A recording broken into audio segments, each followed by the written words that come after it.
Siang, salam sejahtera untuk kita semua. Sesuai dengan jadwal, kita harusnya sudah mulai jam 1.30 ya.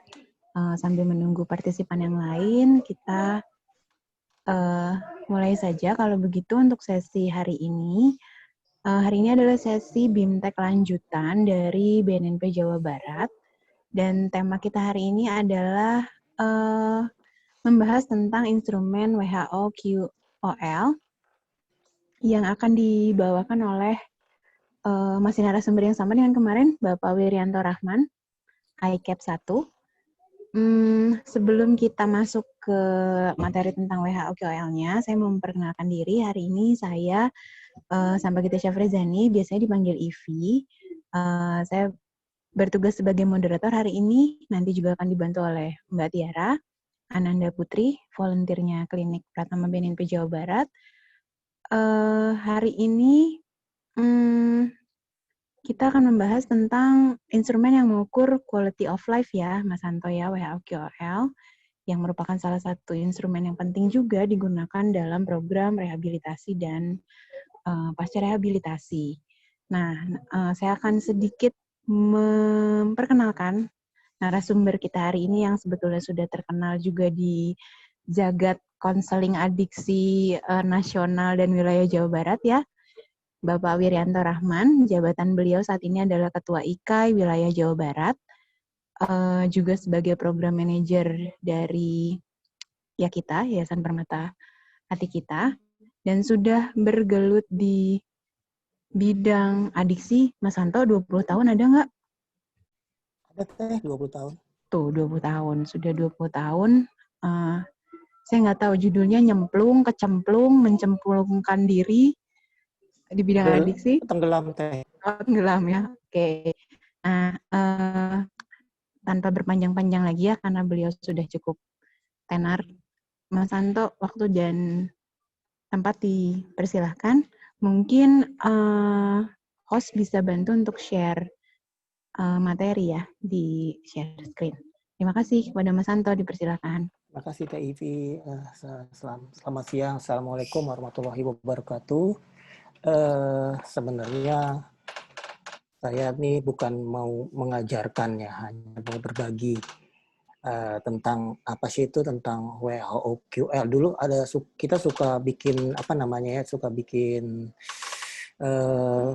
guyonan gitu ya, dagelan tentang WHO QOL. Itu kan susah sehingga kita nyebutnya ada wokol gitu, dan itu sampai sekarang masih suka terkenal sama teman-teman kalau kita bercanda nyebutnya namanya wokol ya.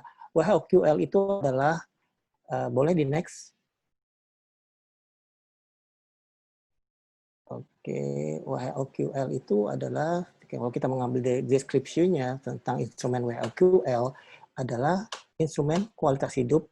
WHO QL adalah tentang skala kualitas hidup generik yang disingkat dan dikembangkan melalui WHO. Jadi WHO QL itu diambil dari kata depannya WHO dan dunia WHO atau World Health Organization, dan QOL-nya itu adalah tentang quality of life. Jadi disingkat jadi World Health Organization Quality of Life. Nah, itu yang dikembangkan melalui WHO. Jadi dalam kualitas hidup WHO QL ini adalah bentuknya kuesioner, seperti laporan diri yang menilai ada 4 domain di situ tentang kualitas hidupnya di QOL. Di dalam kualitas hidupnya itu, pertama adalah kesehatan fisik, kedua kesehatan psikologis, yang ketiga adalah hubungan sosial, dan yang keempat adalah lingkungan. Selain itu juga ada 2 item yang mengukur kualitas hidup secara keseluruhan dan kesehatan secara umum. Ya. Penilaian secara konseptual sesuai dengan definisi kualitas hidup WHO, WHO QOL dapat memberikan data untuk tujuan penelitian dan klinis. Meskipun merupakan instrumen yang relatif singkat, strukturnya memungkinkan seorang untuk memperoleh informasi spesifik yang mencakup banyak aspek kehidupan. Jadi balik lagi dikelompokkan jadi 4 domain, yaitu domain kesehatan fisik, kemudian kesehatan psikologis, kemudian hubungan sosial dan lingkungan.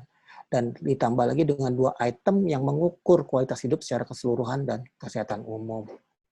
Oke, next.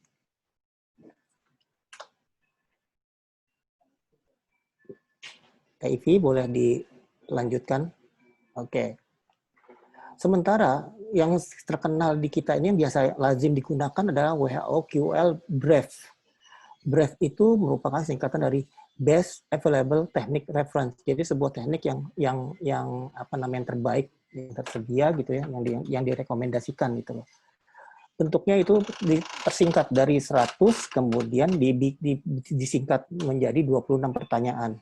Jadi tujuannya adalah untuk mengukur kualitas hidup yang berdasarkan data dasar. Dan itu harus ditindaklanjuti atau di follow up selama 3 bulan dan 6 bulan ke depan. Tujuannya untuk memperbandingkan bagaimana sih nih si klien di awal masuk, kemudian 3 bulan berikut bagaimana, terus 6 bulan berikutnya bagaimana. Tetapi ini juga bukan untuk mengukur derajat status kesehatan, tapi lebih pada menjelaskan dampak penyakit dan intervensi kesehatan yang dilakukan terhadap kualitas hidup si klien itu sendiri. Oke, next deh.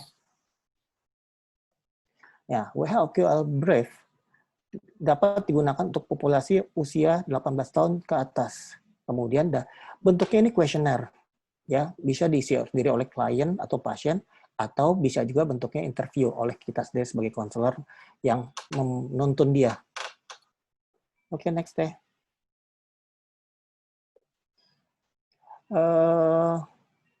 Empat domain saya sudah jelaskan, tadi ada kesehatan fisik, skornya sekitar 7-35, nanti ada formnya di sini juga. Kemudian ada kesehatan psikologis, skornya di sini 6-30, terus hubungan sosial, skornya 3-15, lingkungan skornya sekitar 8-40. Next. Nah, kalau kita melihat tentang domain kesehatan fisik itu melihat bagaimana sih dia melakukan aktivitas atau kegiatan sehari-harinya, kemudian apakah dia tergantungan pada medikasi atau terapi medis, ya.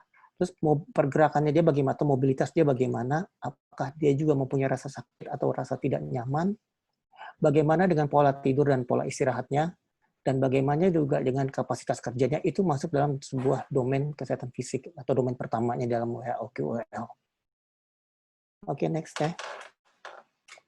Sementara kalau domain psikologis adalah tentang citra dirinya dia dan penampilannya bagaimana, apakah citra diri dia rendah, kemudian penampilan dia juga kayaknya apa ya namanya, kalau bahasanya amburadul atau enggak atau tidak ya, apakah dia punya perasaan-perasaan negatif, ya, atau dia punya perasaan-perasaan positif, kemudian harga diri dia bagaimana, kemudian penilaian dia tentang spiritual, tentang agama atau keyakinan pribadinya juga bagaimana, ini ada di domain psikologis.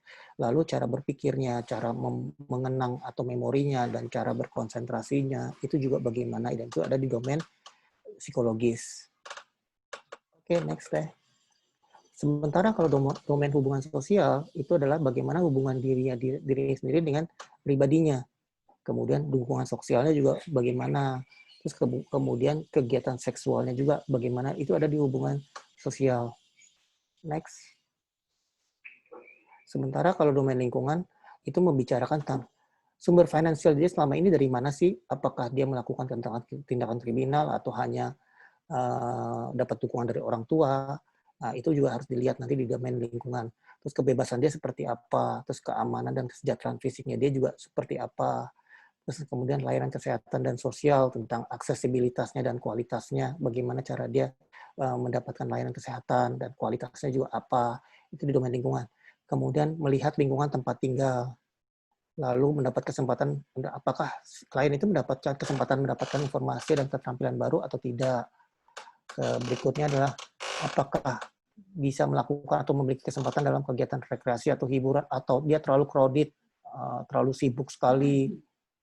Lalu juga lingkungan fisik, misalkan lingkungan rumahnya tuh seperti di apa ya namanya, di tengah kota, akhirnya penuh dengan polusi, kebisingan, atau kemacetan yang kita tahu saat ini juga kemacetan udah menjadi sebuah hal yang krusial ya.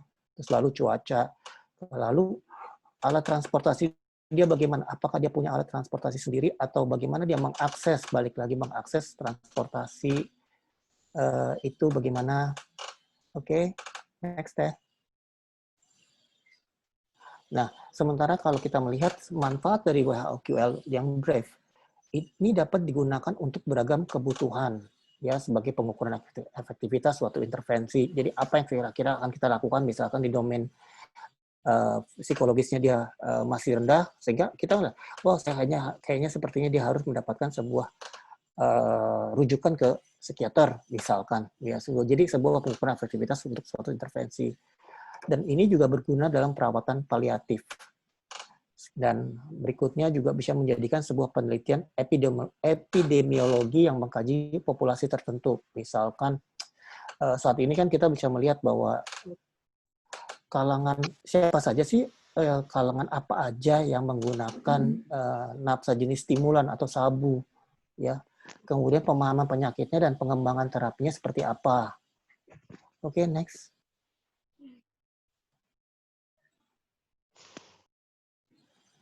Nah, nanti di dalam whole breath ini, saya masih menyebut di whole, jadi OQL dalam breath ini, itu ada beberapa pertanyaan itu menyangkut perasaan.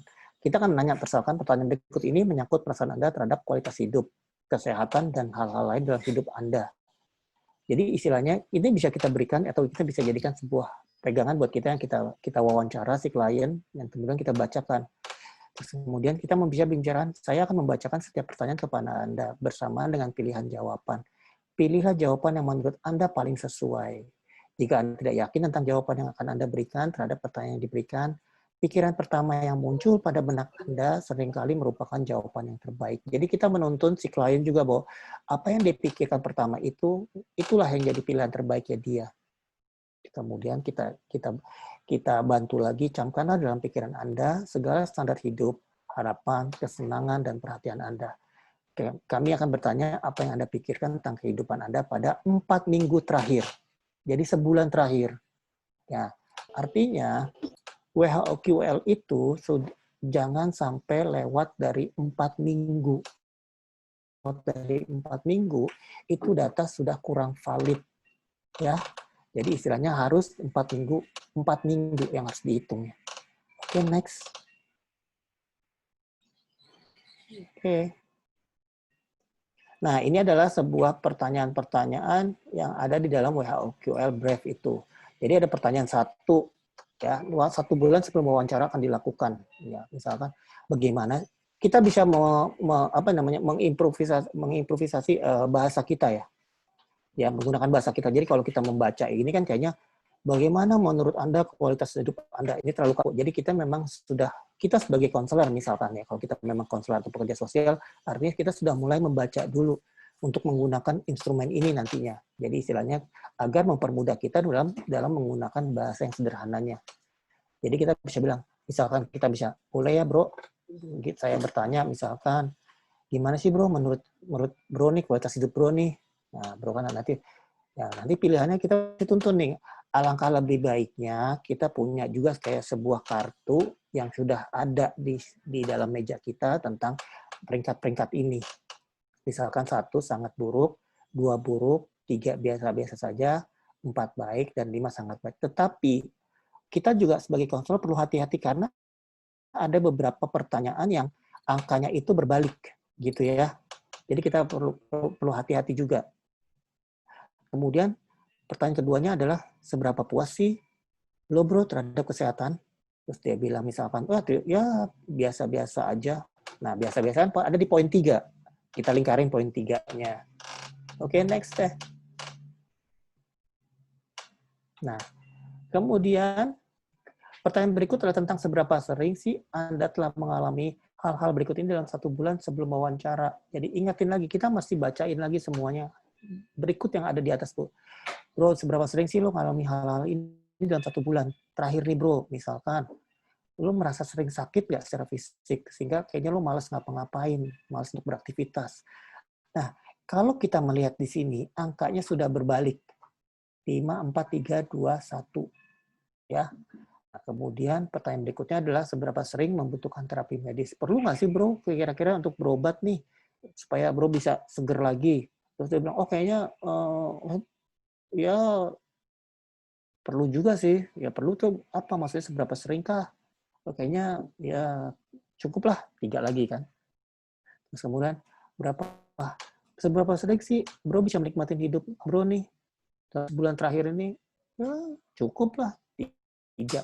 Kebanyakan mereka akan menjawab cukup. Nah, itulah kita harus menuntun dia. Ya, misalkan itu, oke bro, semua cukup ya. Coba lihat lagi deh bro. Kita boleh kok mengulang. Kita boleh menggunakan teknik-teknik konseling kita. Coba kita lihat lagi bro. Misalkan benar cukup, oke. Yakin ya cukup ya. Ya kayaknya sih tidak terlalu ya. Nah, mulai. Jadi nggak terlalu ya bro. Kita mulai bikin catatan lagi itu tidak terlalu. Misalnya kalau tidak terlalu, ya tidak sama sekali ya, atau sedikit. Kita bisa, misalkan tidak terlalu, nggak ada di sini jawabannya, kita bilang, maksud bro ini tidak terlalu seperti apa, tidak sama sekali atau sedikit, ya sedikit lah. Nah kita menuntun, jadi kita melingkari dua. Nah ya, jangan pernah kita yang berasumsi sendiri, ya. Kita, wah kayaknya sekian. Kita harus tanya kembali, menurut bro nih yang tidak perlu nih, kayaknya gimana nih. Jadi biar dia memastikan bahwa dia tuh ada di mana jawabannya. Nah, kemudian seberapa sering sih bro merasa hidupnya berarti nih, wah ya cukup lah. Cukup ya bro ya, benar ya. Ya iyalah, D3 gitu. Seberapa sering bro? Bro bisa mampu berkonsentrasi sama satu hal atau pekerjaan atau apapun juga. Ya sedikit sih. Nah, 2 gitu ya. Nah, kalau kita melihat dari pertanyaan 1 sampai pertanyaan 9, ya, ini ada 2 pertanyaan yang terbalik jawabannya. Jadi mengundur ke belakang. Ini yang kita harus hati-hati nantinya. Gitu ya. Oke, bisa next teh. Nah, ini pun ada beberapa tentang seberapa penuh Anda mengalami hal-hal berikut ini dalam 1 bulan sebelum apa yang kita lakuin hari ini. Misalkan aktivitas. Kayaknya semangat nih untuk aktivitas. Ya, kadang-kadang sih. Nah, kadang-kadang kan tidak ada di sini jawabannya. Nah, kita tanya lagi, bro, sorry di sini nggak ada. Kadang-kadang itu bagaimana maksudnya? Karena di dalam kartu kita ini jawabannya tidak sama sekali, sedikit, sedang, seringkali, selalu. Kira-kira bro gimana nih? Ya, sering. Oke, di poin 4. Nah, kemudian pertanyaan nomor 11, ini kan terlalu kaku bahasa yang karena memang ini diterjemahkan oleh Kementerian Kesehatan waktu itu ya dengan bahasa yang kaku ini ya. Karena ini bahasa Indonesia baik dan benar. Nah, kira-kira kita akan menyampaikannya seperti apa nantinya nih kepada di lapangan gitu misalnya. Bro, kira-kira bro bisa terima nggak dengan penampilan nih, dengan tubuh yang seperti ini nih? Ya, bisa sih. Maksudnya bisa nih bagaimana nih? Sedikit lah, tidak sama sekali. Kita boleh mengulang, menuntun si klien melihat nilai-nilai ini. Tidak sama sekali kah, sedikit kah, sedang, seringkali, selalu. Ya. Nah, udah selalu saya senang. Kamu oke, berarti 5 kita poinin gitu ya. Nah, di poin 10 sampai di poin 10 sampai poin 14 itu bicara soal tentang kalau kita melihat ini kita bicara soal ada beberapa hal ya. Pertama adalah aktivitas sehari-hari ini domain apa? Domain tentang fisik. Kedua, 11 itu fisik juga. Yang ke-12 ini bicara tentang domain apa? Ini ada 2 nih, bicara soal tentang uang dan kebutuhan. Ya. Tapi Bapak Ibu belum sejauh ini belum ngantuk kan ya? Apa sudah mulai ngantuk? Aman. Aman ya? Nyimak Om, Aman. nyimak. Nyimak ya? Iya. Asal jangan nyamuk ya. Oke. Saya takut saya ngomong sendirian nantinya. Enggak, insya Allah aman. Aman ya? Simak terus, bro. Alhamdulillah, alhamdulillah. Kemudian yang ke-13, kalau kita melihat pertanyaannya, ini kita bicara soal tentang lingkup dan informasi dan bagi kehidupan Anda dari hari ke hari. Jadi istilahnya, dia dapat nggak sih informasi, ada nggak sih informasi ini? Kalau tidak ada, artinya apa? Intervensi yang akan kita lakukan apa? Artinya kita harus menyediakan informasi bagi dirinya. Nah, kira-kira informasi apa aja sih yang dibutuhkan oleh dirinya nih? Nah, itu yang perlu kita gali nantinya di dalam konseling. Nah, kemudian 14 juga, seberapa sering sih lu bisa senang-senang, lu bisa rekreasi gitu loh. Bisa senang-senang nggak? Kalau nggak, kayak misalkan lu bisa main bola, pokoknya senang-senang lah. Wah, susah sih. Nah, pada saat susah itu kira-kira tidak sama sekali, bro, sedikit sedang sekali, berarti dari poin 1. Oke, next, teh. Boleh dilanjut? Nah, sampai poin 15 itu sudah seberapa baik mampu.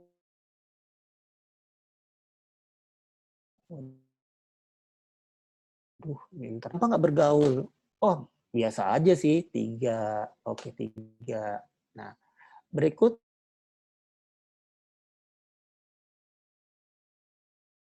itu udah bicara tentang psikologis. Puas nggak sih dengan kemampuan personal? Puas nggak dengan kemampuan Anda untuk menampilkan aktivitas kehidupan Anda sehari-hari? Ya, terus puas nggak kemampuan untuk bekerja? Puas nggak sih bro sama diri? Pasti akan misalkan dia akan rendah, jadi nanti Bapak dan Ibu perlu sekali untuk mempraktekkan, mengerjakannya seperti ini. Namanya ya, ada role play-nya, bermainnya. Oke Teh, bisa next.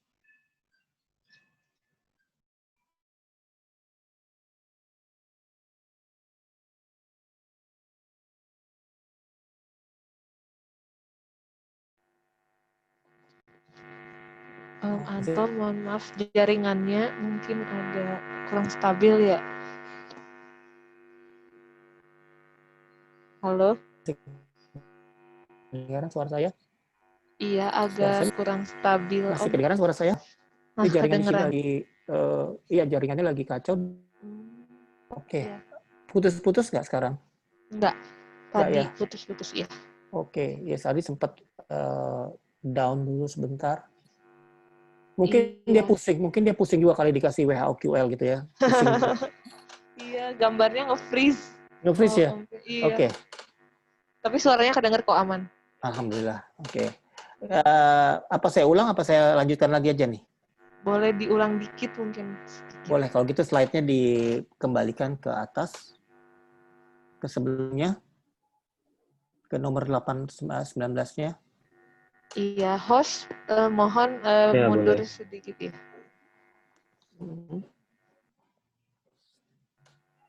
Host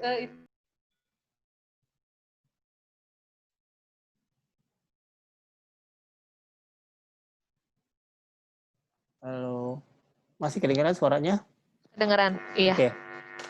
Kalau kita melihat poin 16 sampai poin 20, nah tadi, atau sekarang 19, ya ini bicara tentang domain kedua, yaitu domain psikologis. Bicara tentang puas nggak dengan tidur, puas nggak dengan penampilan aktivitas sehari-hari, puas nggak dengan kemampuan bekerjanya, puas nggak terhadap diri sendiri, itu semua ada di domain psikologis. Sampai D20, oke, bisa dilanjutkan ke slide berikutnya. Nah, di 20 itu juga puas nggak hubungan, mulai masuk ke hubungan, ya, hubungan personal dengan hubungan sosial Anda, puas nggak dengan kehidupan seksual, ya. Nah, kebanyakan mereka ini rada-rada agak sulit untuk terbuka di dalam poin nomor 21 ini. Nah, tugas kita adalah kita mulai menggali nih, oke, puas nggak? Maksudnya apa nih, bro? Ya, selama ini dalam sebulan terakhir ini kamu puas nggak? Oh, saya nggak pernah main. Ya, nggak pernah main gitu. Misalkan, oke, jadi ya biasa-biasa aja. Kita harus bilang biasa-biasa aja. Ya, seberapa puas Kak dengan dukungan yang diperoleh dari teman?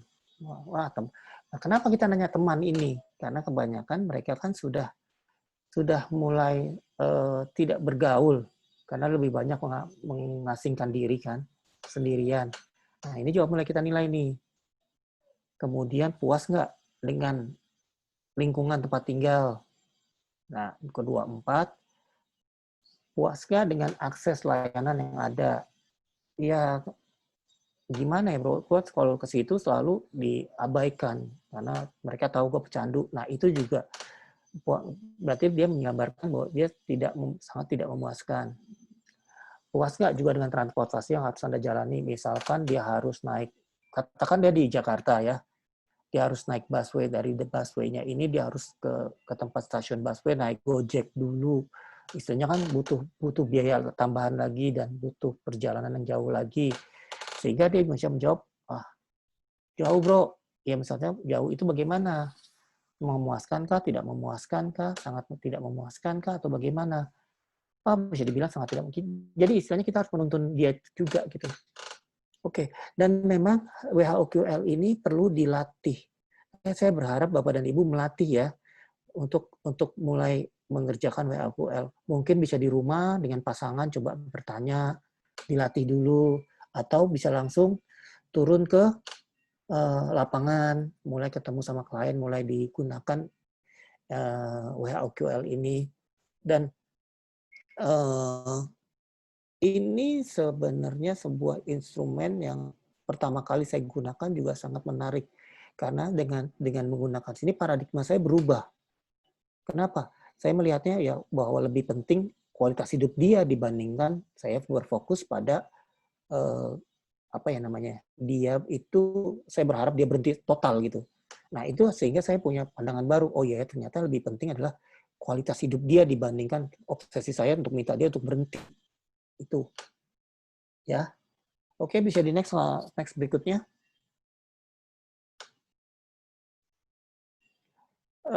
Nah ini adalah pertanyaan yang terakhir 26, makanya ini disebut sebagai WHOQOL brief ya. Nah, ini ada bahasa yang mungkin agak susah untuk digunakan. Karena ini masih digunakan dengan bahasa Inggris. Karena memang pada saat diterjemahkan itu rada susah, nggak ketemu. Feeling blue itu lebih cenderung kayak kesepian. Seberapa sering sih punya perasaan negatif seperti lo sering nggak sih merasa kesepian? Lo sering nggak sih walaupun lo di tengah keramaian lo kayaknya di dalam hati lo tuh kesepian aja gitu. Terus ngerasain putus asa, cemas, terus depresi. Wah, cukup sering tuh bro. Nah, disinilah kita mulai melihat. Nah, di bawah ini adalah komentar kita sebagai pewawancara tentang penilaian ini bagaimana nih? Ya, komentar pewawancara tentang penilaian ini bagaimana dianya? Oke, next. Bisa dilanjutkan. Nah, ini adalah domain-domainnya. Domain 1 tentang apa? Tentang kesehatan fisik.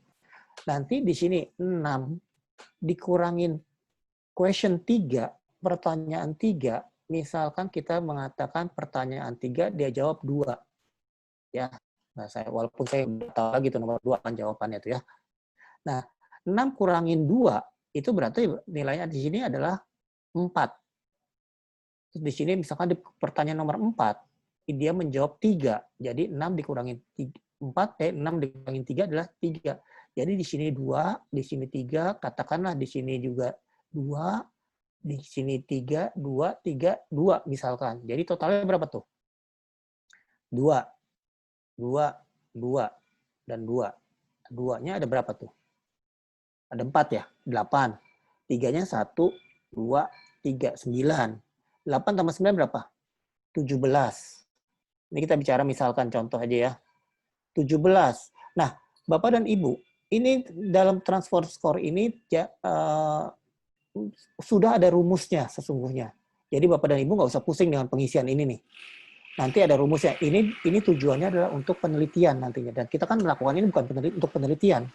Ya, kita lakukan ini hanya untuk memberikan intervensi-intervensi apa yang bisa kita berikan buat klien kita gitu loh. Jadi ini nggak usah dipusingin. Ini abaikan saja karena ini ada transfer score sendiri. Ya, tapi kita di sini aja. Kalau 17 ini di sini artinya apa? Kita harus melihat lagi tadi yang persentase di atas. Jumlah harus yang digunakan di domain 17 adalah domain 1 adalah berapa? Nilai rata-rata dari berapa sampai berapa? Kalau dia masih normal, berarti kan domain kesehatan fisiknya masih oke, masih normal. Tetapi boleh nggak sih kira-kira kita tingkatkan lagi? Boleh. Nah, sekarang bagaimana kita tingkatkan?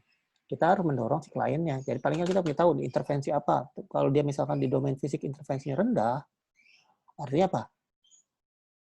Kita harus melakukan intervensi di fisik dulu. Atau domain 2 tentang psikologis, ternyata psikologis juga rendah.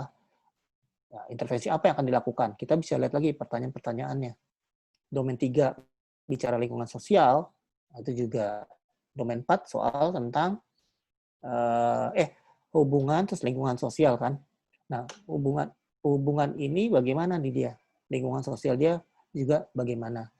Nah, biasanya mereka masuk itu di awal itu dalam lingkungan atau lingkungannya itu masih bagus. Kenapa? Karena mungkin juga di rumahnya masih mewah, masih punya kamar sendiri, masih ada televisinya di kamar. Pokoknya masih mewah lah. Begitu dia masuk rehabilitasi atau panti atau lembaga komponen masyarakat, satu kamar rame-rame. Dia biasanya akan ada penurunan nantinya. Nah, tapi kita bisa lihat juga kenapa dia turun di situnya. Kita bisa menggali kenapa dia turun. Ternyata, oh dia nggak biasa tidur ramai-ramai.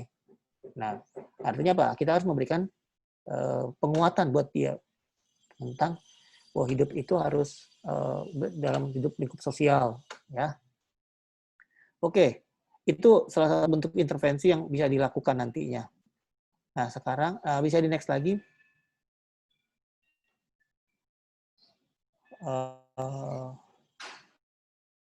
Oke, kayaknya ini udah mau habis.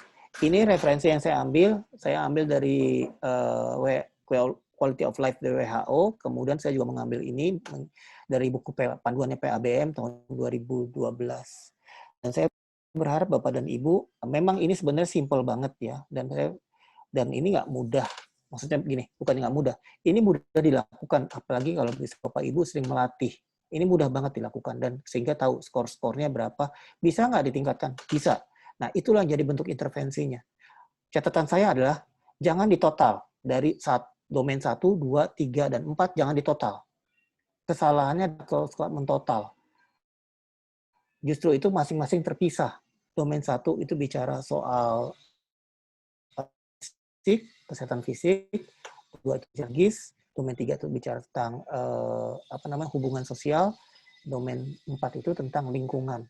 Itu masing-masing itu kita bisa melakukan intervensi. Kira-kira apa sih nih yang perlu kita lakukan? Contoh kasus misalkan di hubungan sosial, ternyata pada saat 3 bulan dia menurun. Nah, kita bisa mengerti dia, apa sih dia menurun nih? Contoh, dia pengen menjalin hubungan kembali dengan istrinya. Dia ingin menghubungi istrinya, ingin telepon istrinya. Nah, hal ini bisa kita lakukan untuk meningkatkan dirinya. Kita mesti melakukan konseling terhadap dia. Misalnya, oke bro, kira-kira kalau misalkan kita kasih kesempatan bro untuk menghubungi istri, ya, ini akan membantu bro nggak untuk meningkatkan? Oh iya, karena saya mau pengen membangun hubungan lagi dengan dirinya, dengan istri saya. Kita kasih kesempatan. Nah, tetapi permasalahannya adalah rata-rata yang di tempat rehabilitasi itu sudah punya aturan baku. Nah, kira-kira Bapak dan Ibu bisa nggak bikin kebijakan, misalkan aturan itu memang tertulis, misalkan seminggu hanya 2 kali boleh telepon. Bisa nggak dibikin 3 untuk dirinya, misalkan, kalau memang dia ingin membangun hubungan. Nah, apabila ternyata dia telepon, udah dikasih telepon, kemudian telepon dan dia ribut sama istrinya, Bapak Ibu juga bisa kan memainkan sebuah teknik konseling ke dia. Loh, kamu sudah kasih kesempatan, jadi kamu justru tidak mau menggunakan kesempatan itu, justru kamu malah menyia-nyiakan kesempatan itu, sehingga apa? Sehingga ini kembali lagi ke awal, bahwa jatah kamu hanya bisa telepon 2 lagi, dan kamu bisa bisa introspeksi diri kamu, kesalahannya di mana. Nah, ternyata ini kan kesalahannya bisa kamu lihat kan, bahwa kesalahan kamu adalah diri kamu. Buktinya kah? Istri kamu masih mau terima telepon kok, tetapi kamu yang marah-marah. Nah, itu yang mendorong dia menyadari dia bahwa oke, ini kesalahan yang dia lakukan. Sehingga dia akan berjuang lagi untuk yang lebih baik lagi. Itu salah satu contoh aja ya. Gitu aja. Nah, bagaimana misalkan ada domain psikologis dia pengen make? Nah, kalau pengen make kan beda cerita ya. Kita tanya lagi kenapa dia ingin menggunakan. Itu nanti baru mulai masuk ke dalam teknik konseling yang untuk pengurangan dampak buruk atau pencegahan kekambuhan. Ya, itu aja sih yang bisa saya share kepada Bapak dan Ibu. Mudah-mudahan dapat bermanfaat bagi Bapak dan Ibu. Dan titipan saya satu, dilatih ya, biar Bapak dan Ibu semakin paham, terutama dalam penggunaan bahasanya yang sederhana. Karena pada saat di lapangan, itu penggunaan bahasa kaku itu rada susah. Nah, ini ada pertanyaan. Transform score itu tadi seperti yang sudah saya jelaskan, transform score itu hanya digunakan untuk penelitian. Jadi kalau buat kita nggak perlu ngisi tentang ke transform score itu, karena transform score itu sudah ada angka-angkanya. Kalau Bapak dan Ibu mau searching ke Google itu bisa melihat kok. Misalkan di 17 nanti transform score-nya berapa, yang di row-nya itu yang sebelahnya berapa. Tapi kita nggak usah sampai ke ranah transfer score, karena buat saya itu juga hanya untuk penelitian, ya. Jadi kita hanya fokus di intervensi yang di total itu aja. Psikologis berapa, kesehatan fisik berapa, hubungan sosial berapa, dan lingkungan berapa, itu saja sih.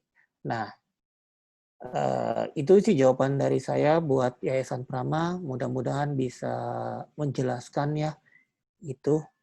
Dan saya buka sesi tanya jawab ini. Lagi disilakan moderator. Saya kembalikan ke moderator ya.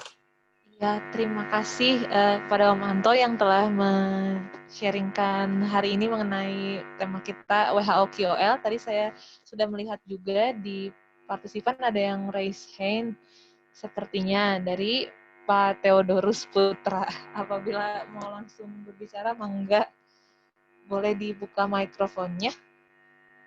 Kayaknya teman. Pak Theodorus Putra itu raise hand, sepertinya mau bertanya atau bagaimana? Terima kasih.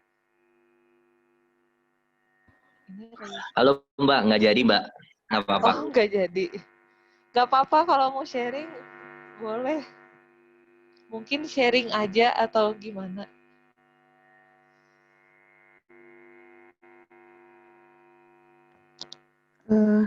Halo Tiara.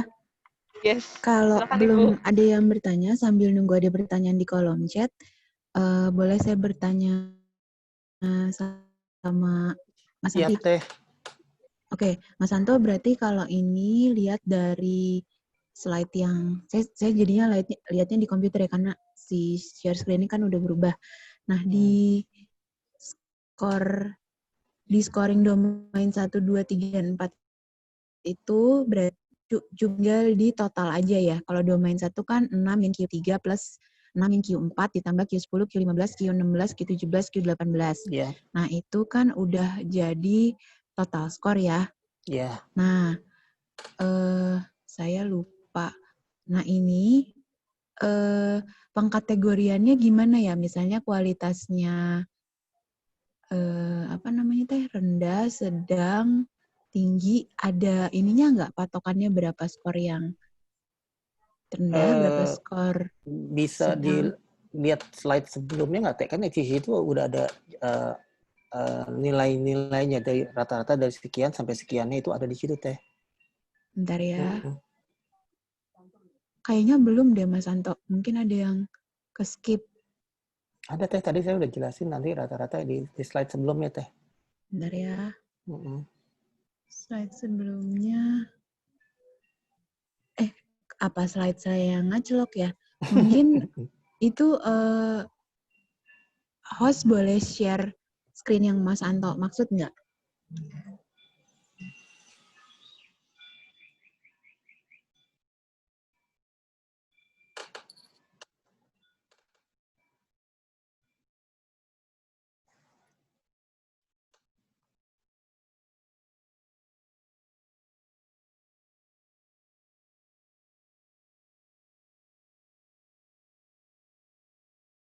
Tabel yang ini bukan, Mas Anto? Yang tampak di share screen bukan?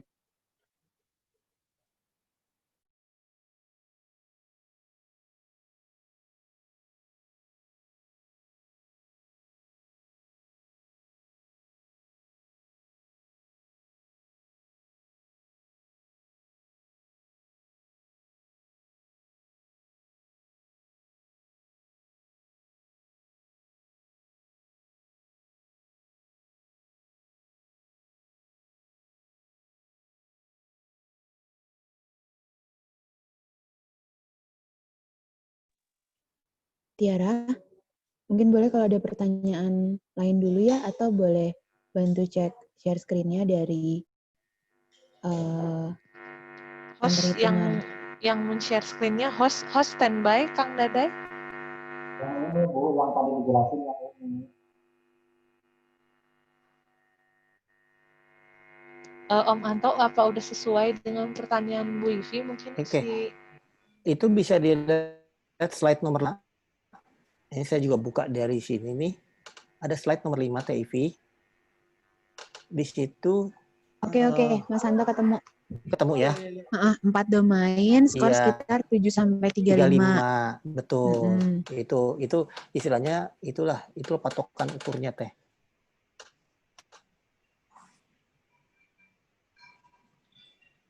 Sudah ketemu ya Teh? Nah, ini dia 4 domain ini. Jadi kan kesehatan fisiknya skor sekitar 7-35. Jadi kalau dibilang 7-35 itu masih dibilang oke. Nah, tapi kalau sudah di bawah ini, nah artinya kan dia ada sesuatu nih. Ya. Kemudian psikologis juga begitu, 6-30, hubungan sosial 3-15. Sementara lingkungan skor buat lingkungan itu lumayan tinggi juga, 48-40. Itu nilai skor rata-ratanya.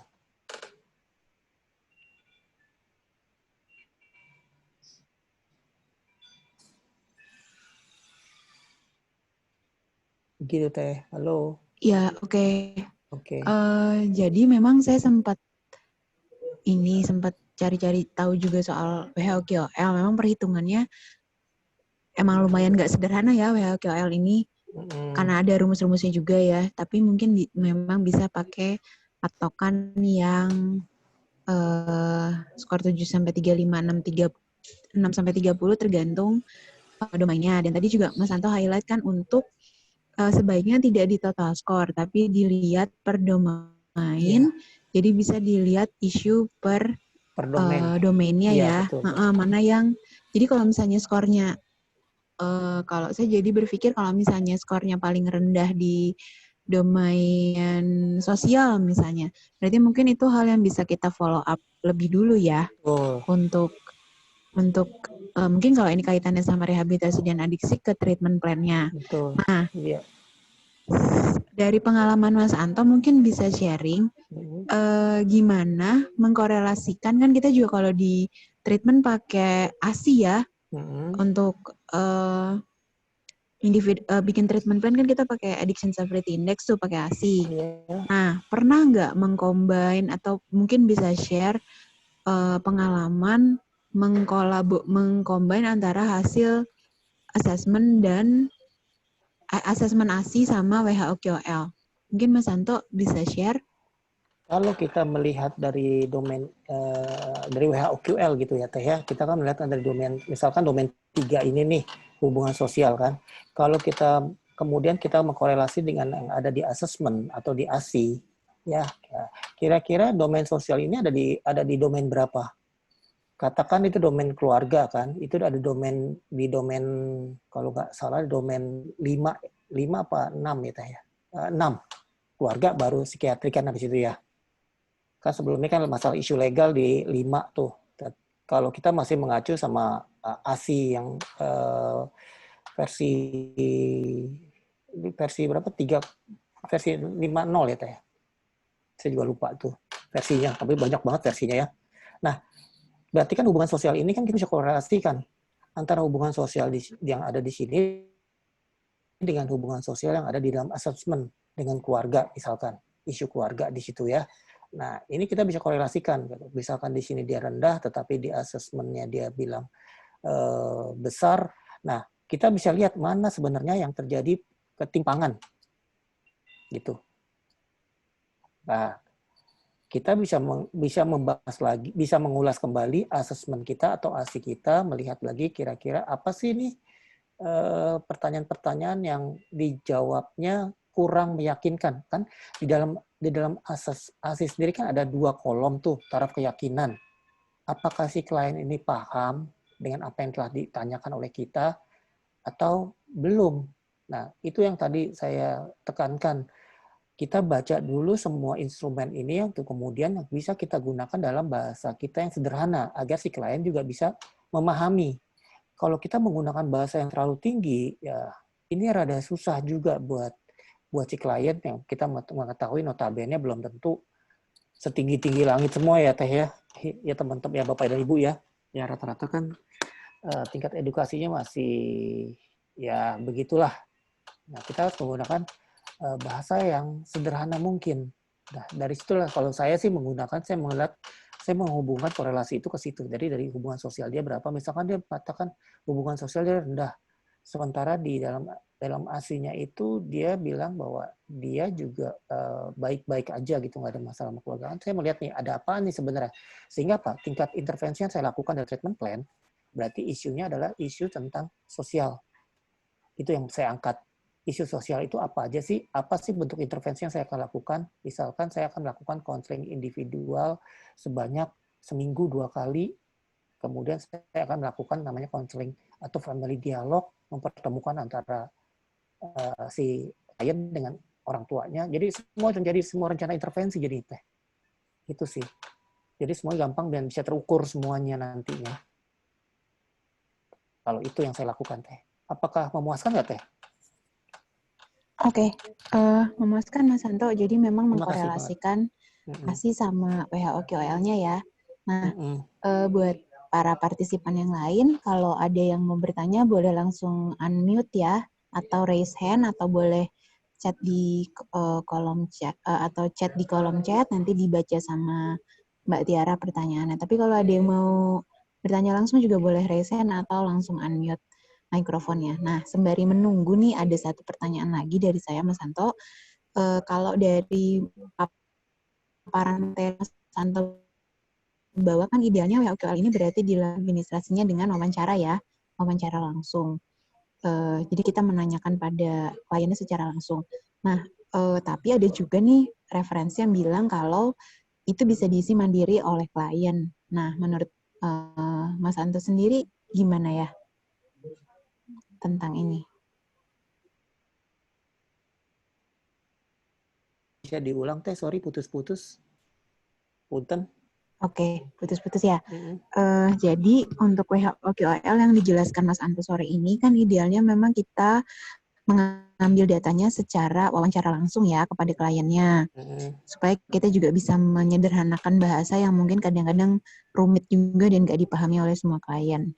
Nah, tapi ada juga nih beberapa referensi yang bilang bahwa WHO QOL ini bisa diisi mandiri oleh kliennya. Ya. Nah, menurut Mas Santo dari pengalaman di lapangan gimana nih? Kalau menurut saya sih di pengalaman di lapangan memang sebaiknya kita tuntun juga. Karena dia kan ada banyak pertanyaan-pertanyaan. Ini maksudnya apa ya? Nah, sehingga Pak, kita perlu menuntunnya. Jadi kita bilang, oh ini jadi pertanyaan seperti ini. Pertanyaan ini. Jadi kita menuntun juga gitu. Jadi seperti tadi di slide sebelumnya, ini bisa bisa digunakan sebagai kuesioner yang diberikan langsung kepada klien, atau kita bisa juga menggunakan bentuknya sebagai interview kita, wawancara kita, untuk membantu si klien memahami ini. Tujuannya itu. Tetapi, nah pertanyaannya adalah, saya mau tanya sama Bapak dan Ibu semuanya, kira-kira scoring itu perlu dikasih tahu ke klien nggak? Total skor yang dari domain 1, domain 2, domain 3, domain 4. Perlu nggak diberikan kepada klien?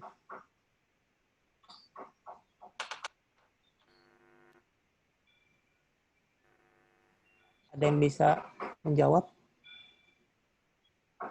Apa kayaknya udah pada ngantuk semua nih, udah capek abis. Saya Maksudnya, mungkin lebih dijelasin aja kali ya Om. Kalau skornya nggak perlu dimungkas, tapi mungkin bukan angkanya, tapi maksudnya gitu dari skornya. Benar nggak Apa-apa, ya? kita di sini kan berdiskusi ya. Kita berdiskusi. Kalau kalau menurut tadi Mbak Tiara bilang kayaknya nggak perlu ya. Nah, ini kita mau berdiskusi sama Bapak dan Ibu. Nanti Bapak dan Ibu yang di lapangan yang ketemu nih. Nanti melihat nih, kira-kira nih perlu nggak sih diberitahukan kepada kliennya tentang skor fisiknya dia berapa, tentang skor psikologisnya dia berapa, tentang skor sosialnya dia berapa, terus kemudian tentang lingkungannya dia berapa. Perlu nggak di-share?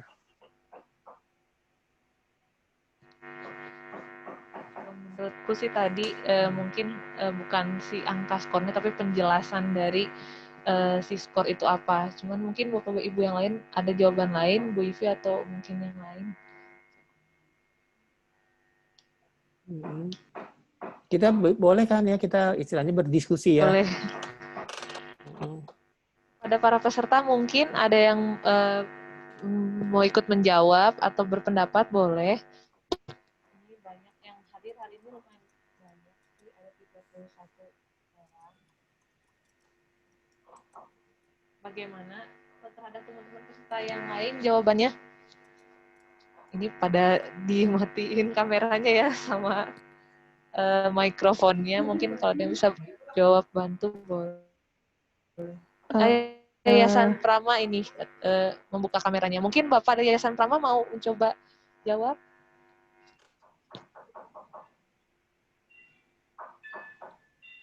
Lagi kameranya Bu, mungkin Ibu boleh bantu.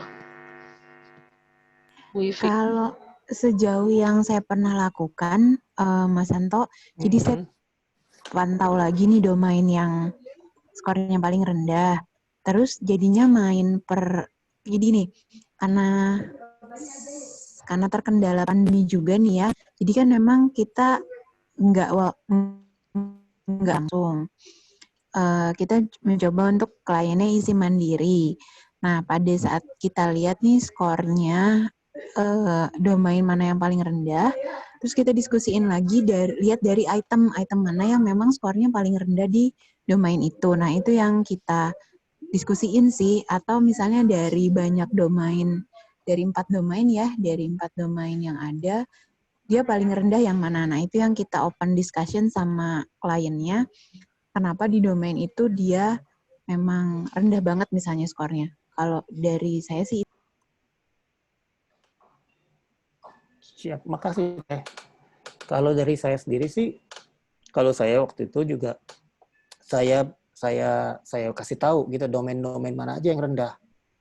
Karena gini, ini kan kalau kita mau lakukan sebuah intervensi program, kita kan harus melibatkan klien juga.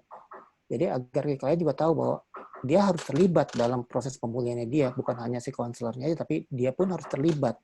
Sehingga dia bagaimana cara dia untuk meningkatkan ini. Kita jelasin gimana caranya kamu bisa meningkatin, katakanlah misalkan kesehatan fisik. Ini gimana nih untuk meningkatkan kesehatan fisik? Wah, saya kayaknya perlu cek ke ini, saya kok nafsu makan saya kurang. Ayo, oke, apa? Kita mau cek apa? Kita bisa ngedorong dia sehingga dia sendiri, oh saya mau ngecek ini deh. Oke, ayo. Kita ngebantu dia untuk membantu dia untuk membuat dia, si klien membuat keputusan buat dirinya dia sendiri. Gitu. Posisi kita hanya kita mendorong dia dan memberikan motivasi untuk si klien membuat keputusan buat dirinya sendiri. Itu sih pengalaman saya ya. Jadi perlu buat kita kasih tahu mana domain-domain yang perlu yang rendah yang perlu dia tingkatkan gitu. Nah, ini ada lagi pertanyaan menarik nih dari klinik pertama ya. Ini kayak klinik sendiri yang nanya nih ya. Tentang, saya nggak apa-apa ya langsung aja ya kalau ada ini. Iya, nggak apa-apa. Jadi mau bertanya nih, kelebihan dan kekurangan menggunakan tools WA-OQL ini apa sih? Nah, kalau tadi sudah dijelaskan bahwa ini mempermudah kita untuk membuat sebuah intervensi program buat si klien itu sendiri. Misalkan itu kelebihannya ya, jadi mempermudah kita. Jadi kita tahu, oh ini membuat ini kekurangan dia ada di sini. Berarti ini yang harus kita lakukan buat dia. Bagaimana cara melakukannya? Nah, itu yang kita bisa gunakan itu toolsnya. Nah, kalau kekurangan dari itu memang butuh waktu buat kita belajar tentang hal ini. Kira-kira apa sih yang perlu kita lakukan? Karena ini akan ada korelasinya dengan assessment, ada korelasinya dengan screening dari awal juga ada juga nih. Di asisnya ini ada korelasi semua nih. Nah, itulah kekurangannya. Jadi istilahnya kita perlu belajar lagi menggunakan tools ini. Tadi pagi saya juga baru ikut hadir ya dalam screening ASIS. Nah, di situ ada yang menarik dari fasilitatornya gitu. Kebetulan dia lagi sebelah saya juga fasilitatornya. Kekurangan ASIS itu satu, dia bilang apa ya namanya? Jelimet katanya gitu. Nah, lebih mudah menggunakan cage. Ya, karena kalau di lapangan kan ngejelimet itu kan kita harus bawa instrumennya tuh ke lapangan ya. Tapi kalau catch kan nggak bawa instrumen, itu kan hanya bentuk pertanyaan-pertanyaan. Ya, catch itu kan diangkat dari singkatan dari cutting down, annoyed, guilty atau guilt atau sama eye opener. Jadi kita bisa membukanya itu pelan-pelan. Misalkan, pernah nggak sih bro, lo coba berhenti? Oh pernah, berhasil tidak? Oh nggak berhasil, berarti kan dia sudah mulai nggak berhasil, mencoba pernah, itu udah mulai satu poinnya udah kelihatan bahwa dia oke, kayaknya dia punya problem dengan penyalahgunaan.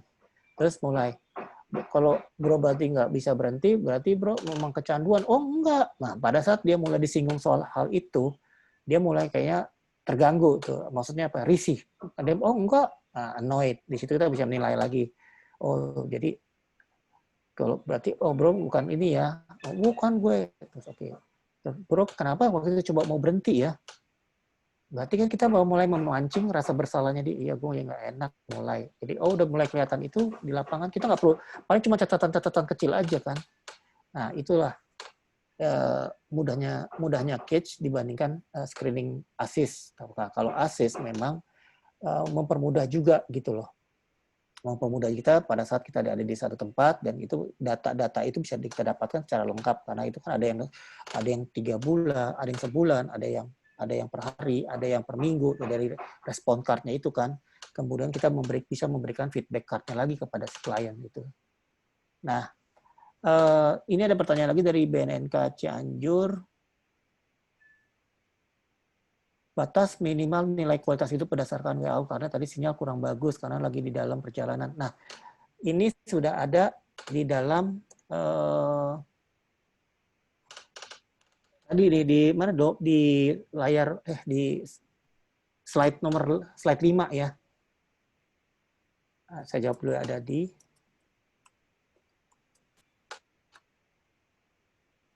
itu batasnya di situ sudah dijelaskan.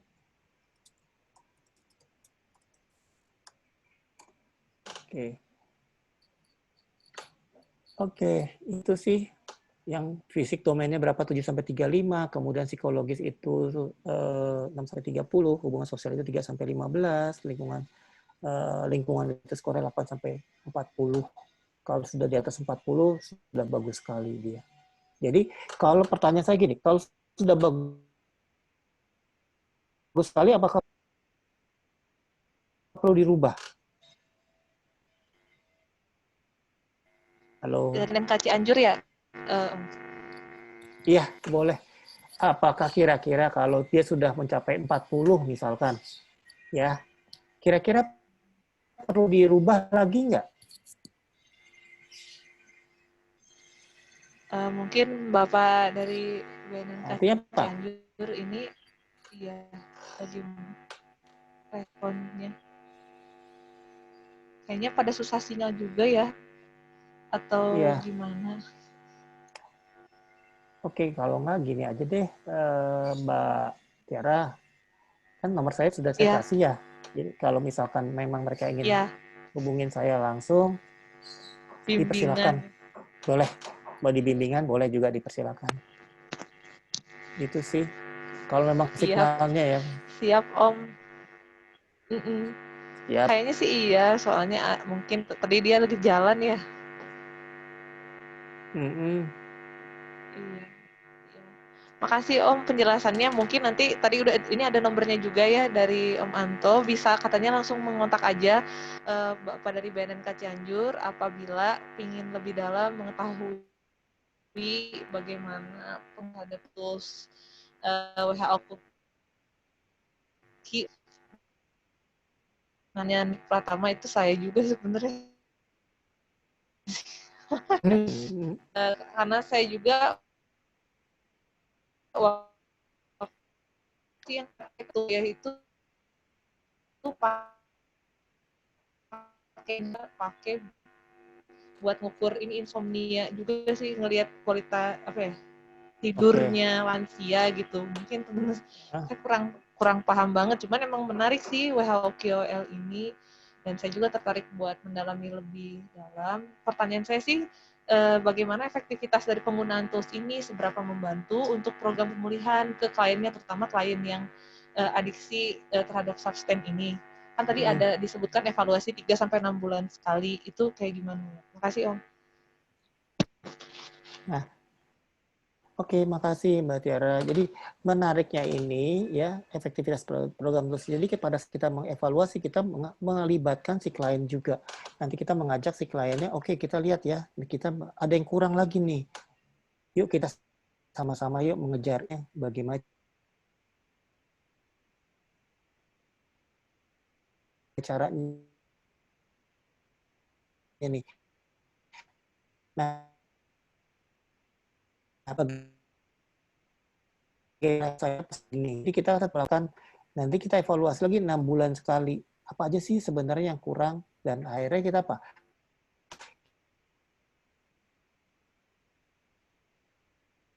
Kita ikut membantu pelayan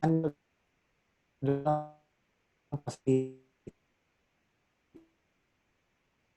Jadi dia misalkan, wah ternyata saya ini mengalami susah tidur, gitu kan? Berarti kan kita, oke, kenapa mengalami susah tidur?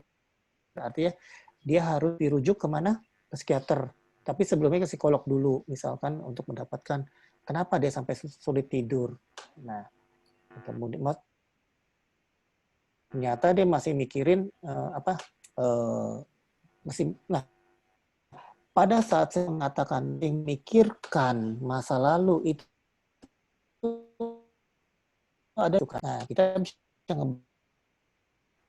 bantu dia lagi. Oke, itu kan yang kemarin. Untuk kedepannya bagaimana nih? Yang penting itu masa lalu kan bagaimana?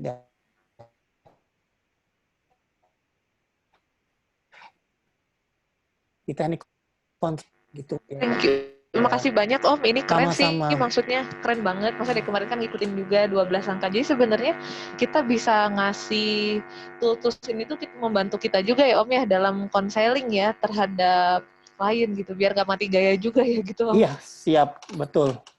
Jadi apapun yang kita bicara, kita mulai melakukan sebuah terapi, ada panduan-panduannya. Selama ini kan kita tidak punya panduan, kita langsung misalnya udah ini aja, tapi sekarang kita pakai panduan. Itu yang kita kejar.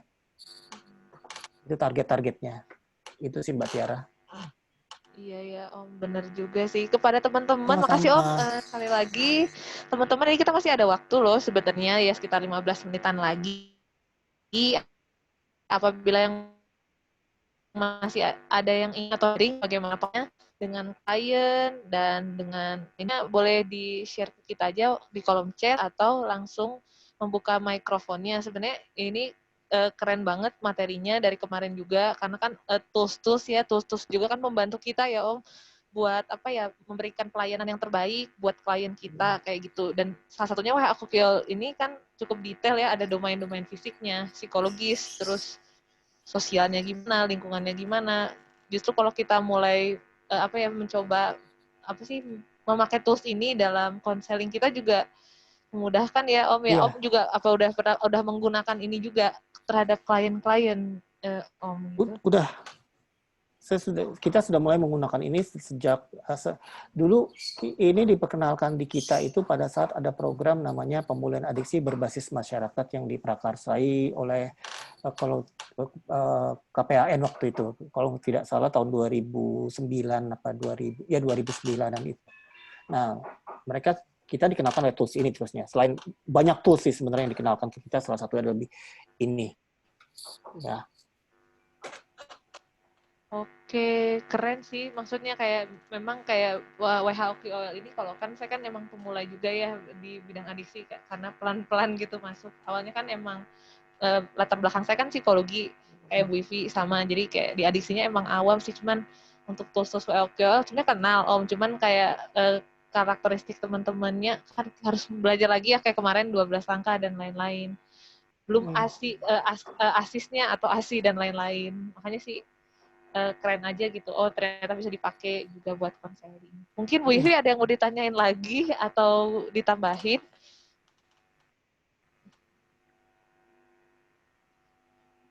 Masih di mute, Bu? Bentar, Okay. lagi mikir. Iya,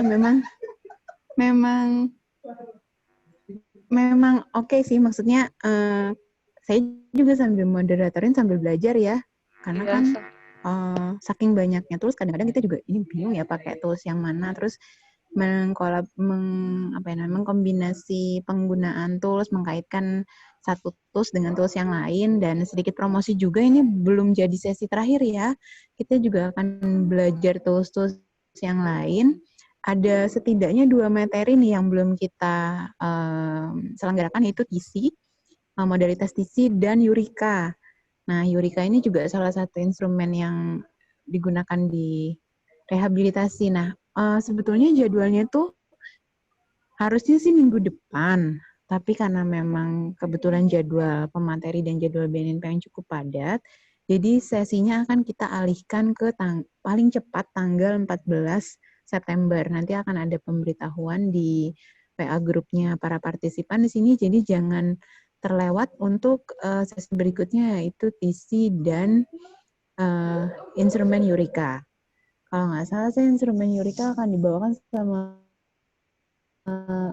Bapak Mario Janes Utara. Kayaknya ada juga nih orangnya di sini, Bapak Mario Janes. Boleh halo-halo Pak Mario? Biasanya lagi nyetir dia, atau lagi sambil yang lain. Oke, Mas Anto, meskipun sesinya misalnya hari ini sudah selesai, tetap open discussion ya. Karena kan memang si WHOQL ini banyak versi ya, termasuk juga setahu saya untuk teman-teman dari komunitas yang menanggulangi HIV juga kan pakai WHOQL ya, cuman mungkin WHOQL-nya agak berbeda dengan yang kita pakai mungkin. Lalu saya pernah baca-baca juga yang kita gunakan ini emang yang versi cukup singkat. Kalau dari aslinya mungkin ada lebih dari 4 pertanyaan versi singkatnya. Jadi kalau gini, sebenarnya kalau di rawat jalan ya di tempat saya bekerja sekarang di Klinik Pratama, penggunaan WHOQL ini awalnya tuh justru banyak dipakai di program pasca rehabilitasi. Jadi di awal program pasca rehabilitasi baru diberikan WHOQL, tapi ternyata memang idealnya si WHOQL ini juga diberikan di awal program ya, Mas Anto, supaya kita juga tahu quality of life pada saat dia masuk program dan quality of life pada saat dia menyelesaikan program.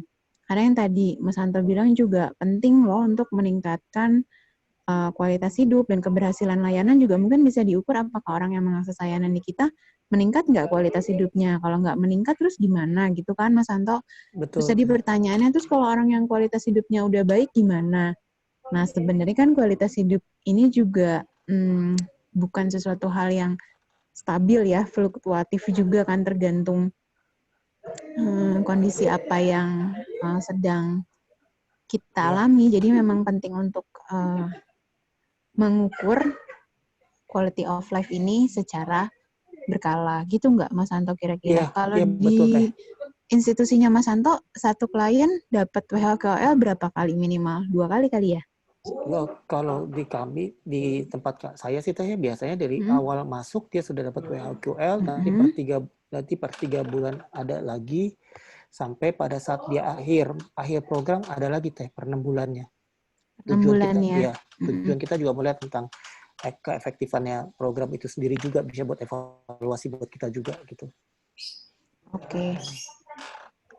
Oke, Mbak Tiara, masih ada pertanyaan kah di kolom chat atau buat partisipan yang lain boleh unmute, raise hand kalau ada pertanyaan. Atau Mbak Tiara nih kayaknya punya stok pertanyaan banyak nih kayaknya.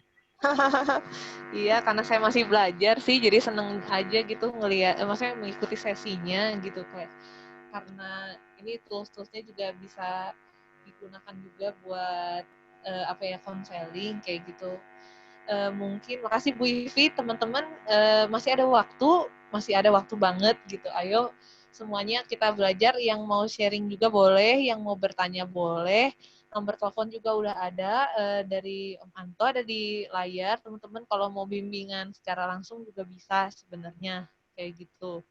Kita masih ada waktu, yang mau sharing boleh. Atau pada ngantuk, bener juga ya ini. Iya, ini jangan-jangan kita bertiga doang loh partisipannya. Di jam-jam Kayaknya nggak ngantuk. usah bertanya, Mas Santo. Kayaknya kalau bertanya orang pada bingung mau Iya. bertanya apa. Mm-mm. Mungkin dari perwakilan lembaga ada yang mau sharing nggak sih tentang penggunaan WHOQL, instrumen WHOQL ini di lembaganya? Boleh banget loh sharing. Dari Prama mungkin, dari mana lagi ya? Di sini dari BNNK, dari Iya. Yakobra. Boleh dong sharing teman-teman partisipan yang lain. Apakah sudah digunakan atau belum WHOQL ini di lembaganya? Kalau sudah digunakan gimana ceritanya? Boleh ya? Boleh unmute ya? Iya, boleh ya. Banyak nih, Bu. Ada Yayasan Prama, Yayasan Grafik, terus YR Kobra Bekasi. Banyak. BNNK. Mangga boleh teman-teman sharing aja. Kalau nggak ada yang belum ditanyakan, sharing boleh. Ditembak aja ini buat sharing. Boleh, ini ada yang udah buka kameranya. Pak Zaldi Erlansyah, mangga Pak. Boleh kalau mau sharing. Atau Ibu Nur Hikmah, mangga siapa boleh yang udah buka kamera. Pak Zaldi dulu kalau gitu ya. Pak Zaldi, mangga Pak, boleh. Halo? Pak Zaldi Erlansyah, mangga Pak. Oh, masih connecting to audio. Atau Ibu Nur Hikmah dari LRKM YR Kobra ya. Mungkin mau sharing gimana penanganannya Bu di sana terhadap klien atau penggunaan toolsnya udah coba penggunakan atau belum? Mangga Bu. Bu Nur Hikmah.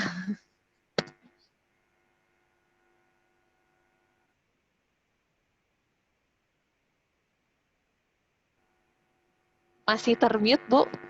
Dibuka aja mikrofonnya.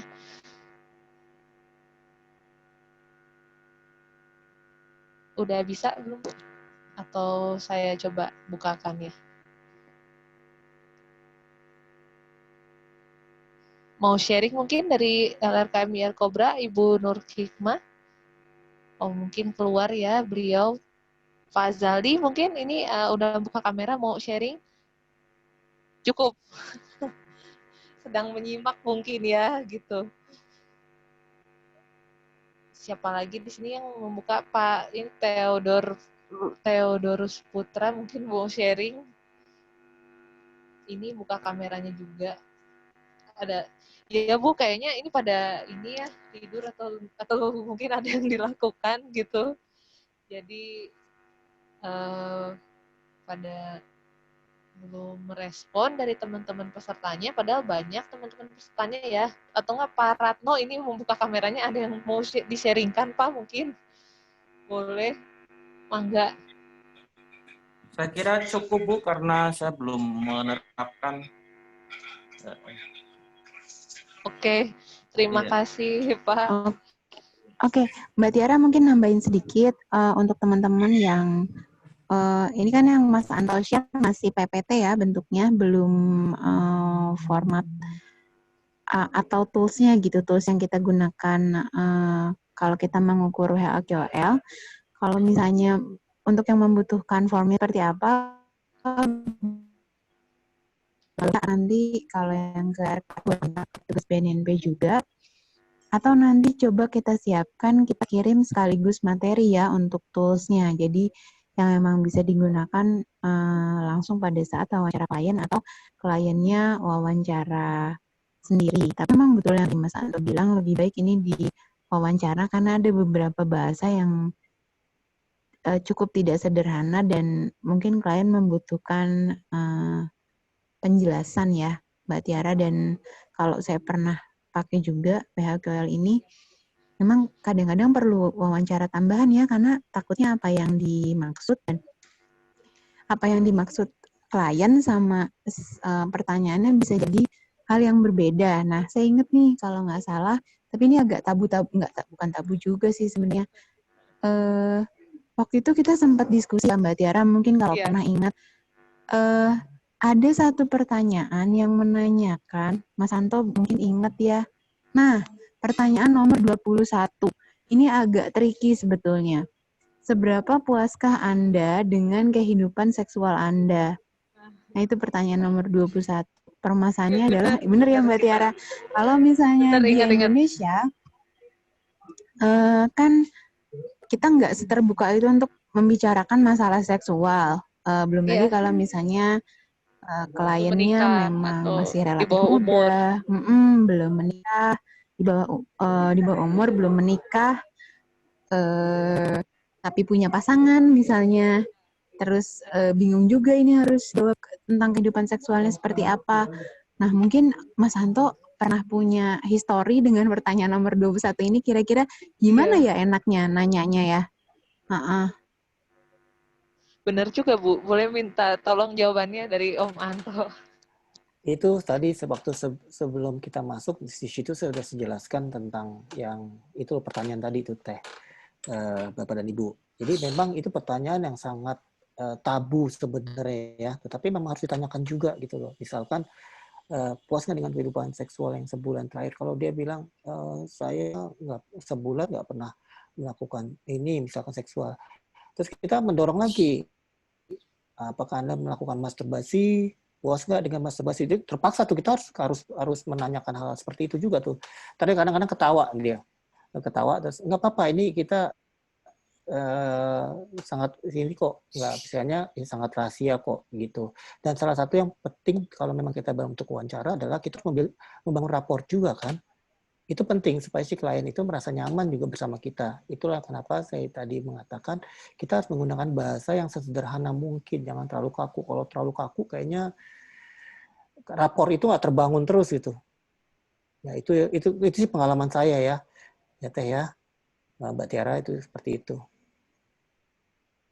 Makasih Om Anto. Berarti kuncinya emang di raport ya, good raport juga supaya kliennya nyaman, supaya dia juga mau terbuka sama kita. Bener sih itu.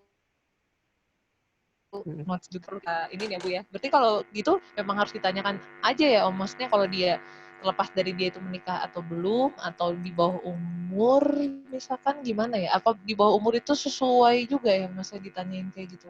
Tadi di slide sebelumnya dijelaskan bahwa ini untuk 18 tahun kan ya. Bisa berarti ya kalau Iya. ya di bawah 18. Oke. Siap. Sip. Sip. Thank you Om. Di sini ada Sama-sama. deh Bu Susia Dewanti katanya. Kalau bisa didemokan ke klien, kita yang baru belajar WHO QOL biar lebih jelas.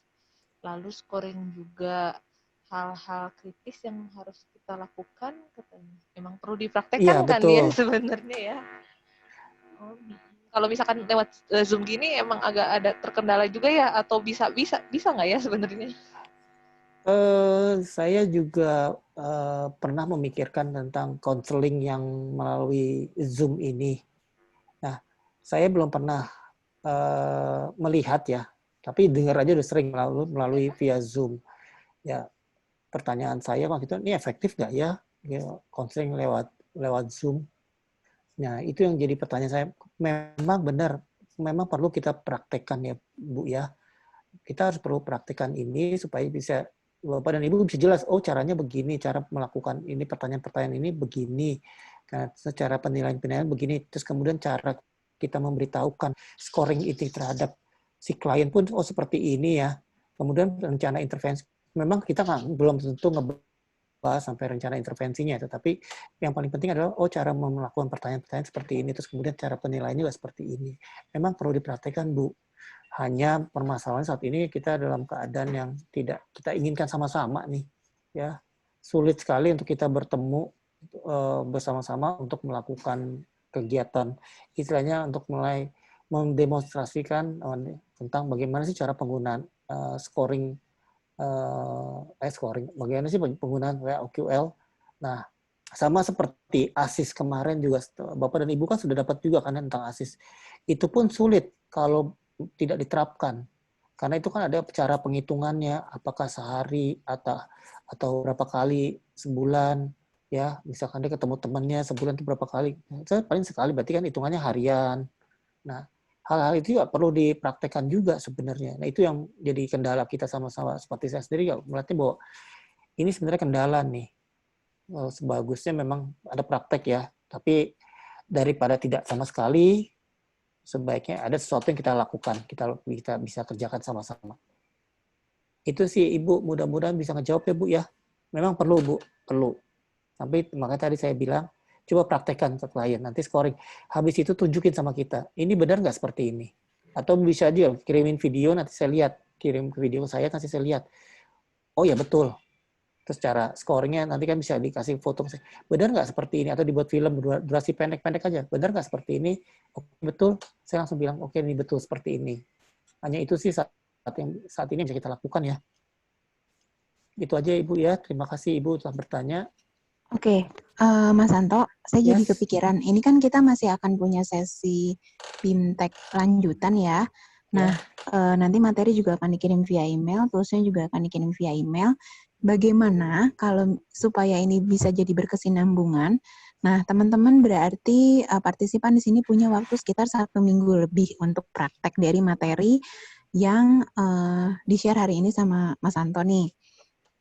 Jadi ada waktu 1 minggu untuk praktek sendiri.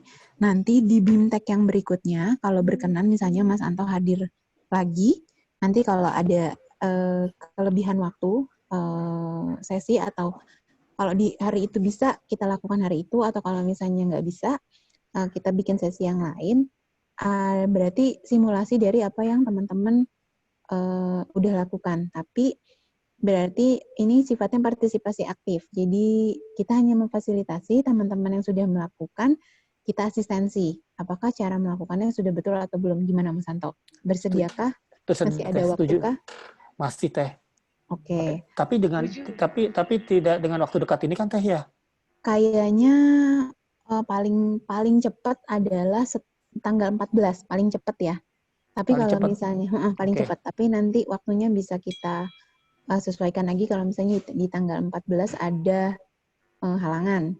Tapi berarti teman-teman partisipan yang ada di sini punya waktu 1 minggu lebih, mungkin bisa sampai 2 minggu untuk mempraktekkan WHO QOL ini di lembaganya masing-masing. Nanti pada saat kita bertemu lagi online, siapa yang siap, mungkin Mbak Susi siap nih, sebagai mengajukan pernyataan, dilakukan dulu, nanti kita diskusi apakah yang sudah dilakukan sampai scoringnya sudah sesuai atau belum dengan yang seharusnya. Gimana Mas Anto? Siap Teh Evi. Oke, siap. Oke, Mbak Tiara, sudah mendekati jam 3. Kalau tidak ada pertanyaan lagi, dokumentasi. Kita sekarang mungkin dari Mas Anto mungkin ada penutup dulu, wrap up-nya. Top up-nya paling penting adalah dalam QL ini adalah kadang-kadang kan kita melihat bahwa orang masuk ke dalam satu program dia harus berhenti total ya. Ternyata bukan itu ya. Ternyata yang paling penting adalah tahapan perubahan di mana kita harus meningkatkan tentang kualitas hidupnya. Kadang-kadang saya juga dalam ini saya sisipin dengan beberapa hal ya yang kita bahas bareng-bareng waktu itu ya. Mana yang lebih penting? Dia clean tapi tidak punya kualitas hidup, dia hanya punya utang di warung banyak tapi clean, atau dia make seminggu sekali tetapi kualitas hidupnya membaik. Nah, itu jadi satu dilema juga buat saya waktu itu ya. Saya pikirin ternyata pada saat saya melihat tentang WHQL ini ternyata ini lebih penting sebenarnya ya, bahwa kalau dia make tapi dia masih bisa kualitas hidupnya bisa lebih baik, ya kualitas hidup lebih baik bagaimana? Misalkan dia tahu dia tidak menyakiti dirinya atau tidak menyakiti orang lain, terus pekerjaannya bagus, karirnya bagus, kemudian tidak mengeluarkan penyakitnya kepada orang-orang di sebelahnya, dan dia hanya menggunakan seminggu sekali, bahkan kalau misalkan sebulan sekali, dan menurut saya sih ya lebih baik ya, bukannya saya membenarkan, tetapi saya melihatnya bahwa ya itulah kualitas hidup gitu loh. Itulah yang saya lihat dari WHOQL. Jadi istilahnya WHOQL itu akan membantu kita untuk melihat bahwa penting untuk meningkatkan kualitas hidup daripada kita berfokus pada berhenti narkoba, tetapi kualitas hidup kita nggak tingkatkan ya. Buat saya sih sangat penting untuk meningkatkan kualitas hidupnya itu sih. Jadi dalam hal ini, jadi dalam WHOQL ini dari 26 pertanyaan ini artinya apa? Kita harus melihat tentang kesejahteraan fisiknya juga atau kesehatan fisiknya juga. Kemudian kita harus melihat tentang psikologisnya juga. sehingga kemudian kita harus melihat bagaimana hubungan sosialnya juga, kemudian kita harus melihat juga lingkungannya juga, sehingga dengan melihat 4 domain dari WHOQL, kita mudah untuk membuat sebuah strategi intervensi yang akan dilakukan bagi si klien tersebut. Itu sih rangkuman saya hari ini tentang WHOQL. Saya serahkan lagi kepada moderator. Oke, terima kasih Mas Santo. Satu insight lagi ya untuk kita bahwa tujuan akhir adalah bukan hanya abstinensi ya atau berhenti dari penggunaan zat, tapi juga adalah meningkatkan kualitas hidup ya. Pada saat kualitas hidup kita meningkat, biasanya penggunaan juga akan membaik ya. Masalah adiksinya juga akan membaik pada saat kualitas hidup kita meningkat. Terima kasih Mas Santo. Terima kasih wrap up juga yang Teh. sangat insightful sore ini. Tiara, izin ya dokumentasi dulu sebentar. Dokumentasi ya, sambil saya kata-kata penutup. Teman-teman partisipan boleh mengaktifkan mengaktifkan videonya. Jadi wajahnya tampak di layar. Boleh pasang wajah paling oke. Dan senyum paling manis ke layar. Mbak Tiara akan kasih aba-aba ya. Iya, ini belum semua nih ya, Bu Filora, Pak Adet, Jabes, Ahmad Rifai, Devi, Susia, Rita, boleh membuka kameranya. Edi Wanda, Fitri, mungkin boleh ikut berpartisipasi juga. Saya akan mengambil dari slide yang pertama ya, ada 2 slide. Pertama-tama saya akan mengambil slide yang pertama, siap-siap. Kita ambil screen ya. 3, 2, 1. Oke, ini untuk slide yang pertama. Nah, tunggu sebentar. Saya sekarang akan mengambil yang slide yang kedua. Oke, di teman-teman slide kedua, kita lihat kamera. 3, 2, 1. Oke. 3, 2, 1. Ya, oke. Sudah diambil dokumentasinya. Oke. Nah, ya untuk teman-teman partisipan semua, saya jadi kepikiran, mungkin sebelum WHOQL-nya kita lakukan untuk orang lain, mungkin kita sendiri juga bisa mengisi mandiri untuk kita ya, para helper, para konselor, para orang-orang yang membantu orang lain, untuk mengevaluasi diri kita juga, apakah kualitas hidup kita sudah cukup baikkah, atau perlu perbaikan di area tertentu sebelum kita mewawancara tools ini pada orang lain ya, karena memang kualitas hidup juga fluktuatif, tidak ajak, kehidupan tidak ajak, kadang turun, kadang naik, boleh kita coba untuk diri kita sendiri juga. Kalau sudah dan kita pahami pertanyaannya, boleh nanti kita lakukan kepada klien kita untuk tahu juga bagaimana sih kualitas kehidupan dari klien-klien kita. Nah, demikian sesi BIMTEK lanjutan kali ini dari bidang rehabilitasi BNNP Jawa Barat. Terima kasih banyak untuk Bapak narasumber, Pak Wiryanto Rahman. Terima kasih atas waktu dan kesediaannya untuk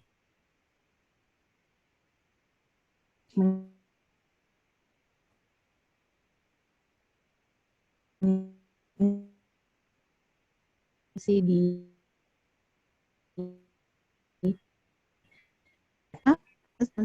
prestasi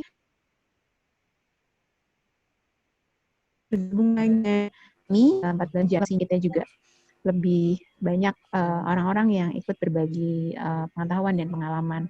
Lebih kurang atas segala kekurangan dan kehilafan kami selaku panitia pada sore ini kami mohon maaf. Terima kasih yang sebanyak-banyaknya atas semua partisipasi aktif dari teman-teman di Lembaga Rehabilitasi Instansi Pemerintah, Lembaga Rehabilitasi Instansi Komponen Masyarakat.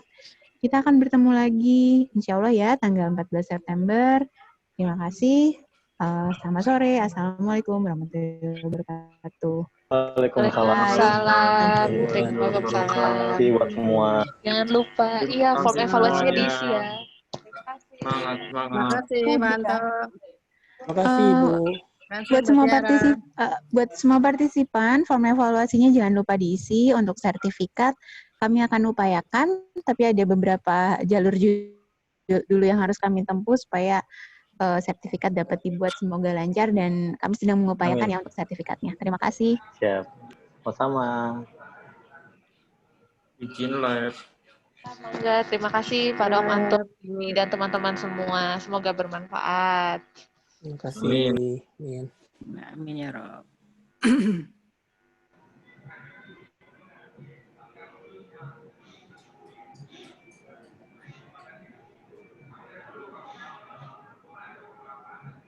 Mungkin kalau sudah teman-teman copy link daftar presensi dan evaluasinya, teman-teman boleh meninggalkan ruangan Zoom. Bentar lagi saya akan menutup ruangannya. Izin. Terima kasih. Oke, terima kasih Kakak. Ya.